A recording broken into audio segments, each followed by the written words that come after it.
Recently, Fed Chair Jerome Powell was on 60 Minutes. Typically, Fed officials never comment on the national debt, but Jerome Powell did admit that the U.S. is on an unsustainable path that will be a tax on future generations. That's a big understatement, but at least he's not ignoring the problem like in the past. In this video, we will discuss the U.S.'s massive debt crisis and how we can solve it in case we default or in case the situation spirals out of control, which is almost a guarantee at this point. The nation's current debt stands at about $34 trillion. One key to understand is that it doesn't matter if you're a Democrat or Republican. The debt has soared under both parties. Ronald Reagan added $1.86 trillion to the national debt, or 186% increase from when he took office. George W. Bush added $5.85 trillion, or 101% increase from when he took office. Barack Obama added $8.6 trillion, or a 74% increase from when he took office. Donald Trump added $6.7 trillion, or a 33% increase from when he took office. And so far under Biden, we've added about $6.25 trillion. The total debt stands at about $34 trillion as of today. Everyone agrees that the current debt level is unsustainable and that yearly $1 trillion plus budget deficits make no sense. There's a new economic theory that's a curse called modern monetary theory. The basic idea is that governments don't have to worry about rising deficits and can print away as they have tools to combat inflation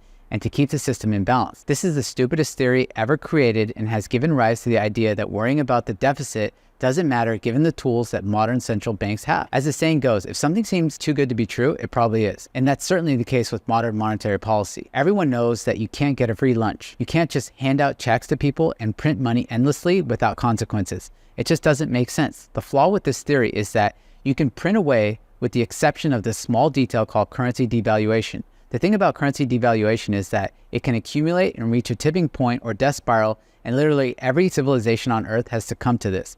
Currently, we are accumulating over $2 million of debt per minute. Common sense says that we can't keep doing this. Maybe the party can go on for years or decades longer, but at some point the party will come to an end and it will be the younger generations that have to deal with the consequences. Here's how the party has ended for nearly every other great power in the world going back 1,000 years. First, debt reaches an unsustainable level, in which case the government loses credibility. When that happens, the government has to offset the increased risk by offering a higher interest rate on debt in order to attract investors. The higher interest rate that the government has to pay further exacerbates the situation and a death spiral occurs, leaving the currency worthless. The main issue with currency devaluation is that it's a regressive tax. That means it does not affect everyone the same. When it comes to inflation or currency devaluation, the middle and lower classes are the most affected.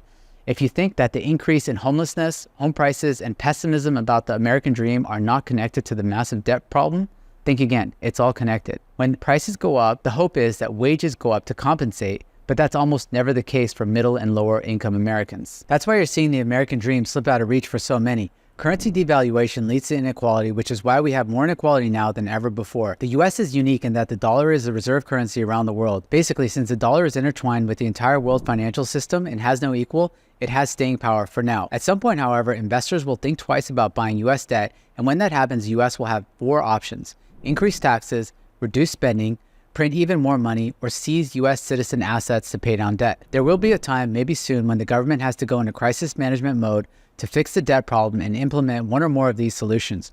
Let's start with solution 1, which is to increase taxes. This is political suicide for almost any candidate, but if it's an emergency, there would be no choice. In order to get more tax revenue, a major source of revenue would have to come from the middle class, which is already under a tremendous amount of pressure. You can definitely squeeze more money from the rich, but it would have to trickle down to the middle class as well. Top earners in California pay up to 50% in taxes between the Fed and state level. Solution 2 is to reduce spending. This is an obvious choice as there's so much waste, but just like the first option, it would be extremely unpopular. The biggest line items to cut would be Social Security, national defense, healthcare, and Medicare. No politician has ever been able to do this successfully. The problem with implementing increased taxes or reduced spending is that it would dampen the economy and further exacerbate the problem by reducing government revenue. The great American economy is nearly 70% consumption. This means that the economy relies on people spending money and buying stuff. Both of these fixes, increased taxes or reduced spending, would cause reductions in consumption and could cause the problem to spiral out of control even more. The third solution is a solution that we're doing right now, which is to print more money. The consequence of this is that printing money devalues the currency, and this affects lower and middle Americans disproportionately. Also, printing money can get out of control, and once faith in the system is lost, the system will collapse, which is basically what happened to every other world power going back 1,000 years. The fourth solution is something that's never talked about, but let's not kid ourselves, it could happen and has happened before. If the US government is in crisis mode and has to save the system from collapse, it can seize assets from its citizens. Before you dismiss this as crazy, just remember that in the early 1930s, FDR mandated that all citizens had to turn in their gold and swap it for US currency. My take is that the majority of the debt has accumulated under the last 40 years, starting with Ronald Reagan. One great side effect of all this debt spending is that the last 40 years was the greatest wealth creation period in history. The greatest beneficiary of all this wealth has been the boomer generation.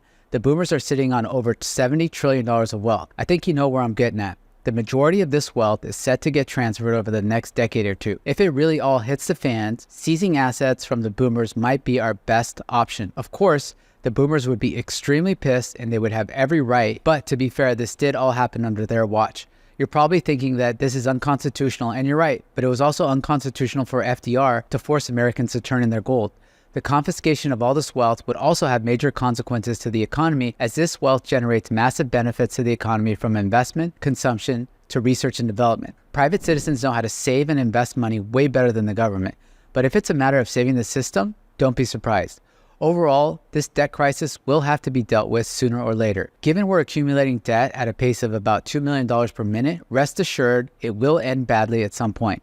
I just hope politicians have the insight, will, and guts to deal with this crisis in a way that preserves the system. If you look at our political system today, there's little hope of this happening, so I wish us all good luck. If you liked my video, please push the like button and subscribe, and I wish you a great day. Thank you.